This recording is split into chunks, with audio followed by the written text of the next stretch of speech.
आते हैं अपने दूसरे सवाल पर। दूसरा सवाल है हमारा, अमेरिका के अंदर उथल-पुथल, 5 नवंबर के चुनाव। और यहाँ मैं दर्शक मित्रों आपको एक खास बात बता दूँ कि जो वोटिंग होती है, आप कहोगे कि हर साल ये वोटिंग की तारीख क्यों बदल जाती है अमेरिका में? होती तो नवंबर के पहले हफ्ते में ही है, लेकिन क्यों तारीख क्यों बदलती है? तो वोटिंग अक्सर कहा जाता है कि जो नवंबर का पहला हफ्ता होता है, उस पहले हफ्ते में या नवंबर का जो पहला मंगलवार होता है, उस दिन वोटिंग होती है। ये एक परंपरा की बात है, इसमें कुछ फिक्स नहीं होता। तो नवंबर महीने के अंदर जो पहला मंगलवार होता है, अमेरिका में उस दिन वोटिंग होती है। एक बड़ा छोटा-सा मतलब एक माइन्यूट सा माइक्रो पॉइंट है कि लोग कहेंगे इस बार 5 नवंबर को हो रही है तो पिछली बार जो हुई थी तो 5 नवंबर को नहीं थी, कोई और तारीख थी। तो वो डे के ऊपर है। तो देख, मंगलवार को वोटिंग होती है। तो जो पहला मंगलवार नवंबर का होता है उसमें वोटिंग होती है, फिर उसका क्या कहते हैं गणना की जाती है और जो शपथ ग्रहण होती है उसकी डेट फिक्स है अमेरिका में। वो पहली जनवरी को शपथ होती है, जो नया साल चढ़ता है पहली जनवरी 2025 को। उससे पहले पहली जनवरी 2021 को हुई थी। तो ये डेट फिक्स है। तो ये जो था यहाँ पर 5 नवंबर और पहली जनवरी के बीच में अमेरिकन प्रेसिडेंट के ऊपर कोई प्रेशर नहीं होता है किसी भी चीज़ का, क्योंकि उसे हटना है वहाँ से। तो वो कोई भी निर्णय ले सकता है। तो अब बाइडेन साहब को पता है कि वो यहाँ से हट जाएँगे, उनका तो अगला टेन्योर है नहीं, वो उनका लास्ट का ज़िंदगी वहाँ से राजनैतिक ज़िंदगी समाप्त हो जाएगी। भगवान करे वो शतायु हो, हम तो ये कहेंगे। लेकिन राजनैतिक जीवन का उनका अंत हो जाएगा वहाँ पर। तो अभी कमला हैरिस और ट्रम्प साहब, अब इनकी बड़ी एक जंग चल रही है और वहाँ पे भी चुनाव का माहौल कुछ इतना गंदा हो गया है अमेरिका में भी, जो हिंदुस्तान जैसा ही हो चुका है। कोई फ़र्क नहीं रह गया। जो दुनिया की अपने आप को महानतम डेमोक्रेसी, लोकतंत्र, स्वस्थ लोकतंत्र परंपराओं की बात करते थे, आज वहाँ पर वो सारी गंदगी देखने को मिल रही है जो भारत की राजनीति में। सर किसके चांस हो रहे हैं? क्या हालात हैं? और भारत के लिए कौन फ़ेवरेबल होगा या कोई होगा या नहीं होगा? कमला हैरिस तो मेरे हिसाब से बिल्कुल ही अगेंस्ट जाएँगी। और ट्रंप भी इंडिया के फेवर वाले नहीं लग रहे, तो इंडिया के लिए इधर कुआँ उधर खाई है। लेकिन सितारे क्या कहते हैं? अब आपसे पता करेंगे सिद्धांत जी। मैं एक बात कहना चाहूँगा कि अक्सर भारतीयों को अंधविश्वासी या इस तरह के तमगे ज़्यादा दिए जाते हैं कि दिन वार, हालाँकि 13 तारीख एक ऐसी तारीख है जिसको वेस्टर्न यानी 13 नंबर जो है, पूरा वेस्टर्न यूरोपियन कंट्रीज़ भी 13 नंबर से डरती हैं, यहाँ तक है कि 13 नंबर का होटल में रूम भी नहीं रखा जाता, क्योंकि 13 नंबर का रूम सर माला ही नहीं होता, 12 के बाद 14वाँ माला आ जाता है। हाँ, 12वें से हाँ, माला तक गायब कर देते हैं।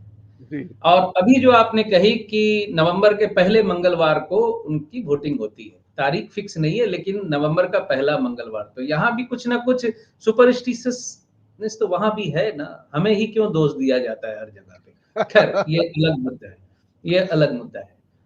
अब डोनाल्ड ट्रंप जी का यहाँ एक छोटा सा हंसने वाली बात और कह दूं, क्योंकि आप हंसते हैं तो मुझे बड़ा मजा आता है। ट्रंप साहब कहाँ से ट्रेनिंग ले लिए अमेरिका में भी भारत जैसी स्थितियां करने के लिए?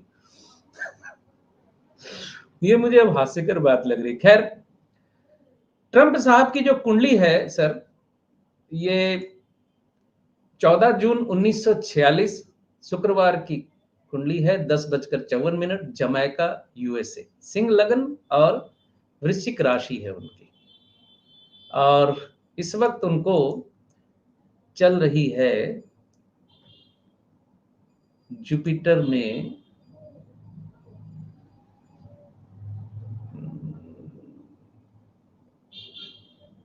शुक्र शुक्र की अंतर्दशा चल रही है।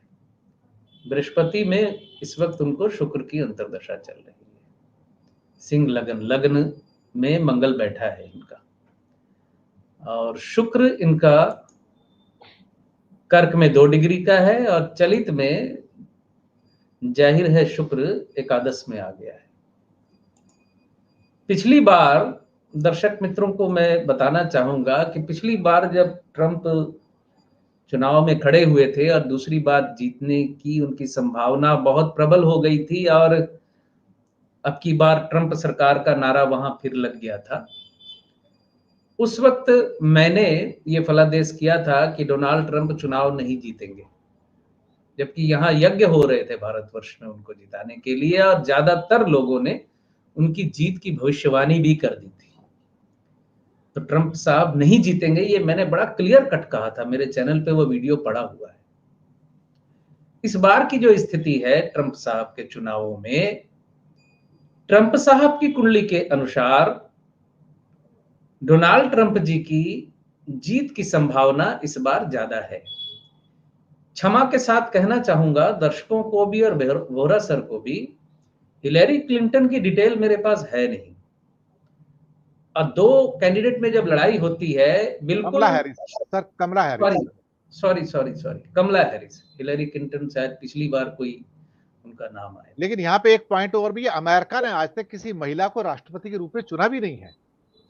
ठीक है, वो तो एक मुद्दा है भी। व्यक्तिगत तौर पे मैं चूंकि जो दर्शक मित्र लगातार हमारा प्रोग्राम देखते हैं और मुझे यहाँ सुनते हैं, तो मैं एकादश भाव की महत्ता को बहुत बोलता हूँ बार बार, एकादश भाव के संबंध को बहुत इंपॉर्टेंस देता हूँ। तो शुक्र की जो अंतरदशा है, शुक्र का संबंध एकादश से बना हुआ है, शुक्र गुरु के नक्षत्र में है और गुरु कन्या में 24 डिग्री का दूसरे भाव में धन स्थान पे बैठा हुआ है। तो शुक्र का संबंध एकादश से बना हुआ है, बृहस्पति पंचमेश अष्टमेश है, दूसरे भाव से 259 और 10-11 का शुक्र का संबंध बना हुआ है, 10-11 का। तो शुक्र की जो अंतरदशा है 2024 में डोनाल्ड ट्रंप जी के जीतने की संभावनाएं ज्यादा दिख रही है।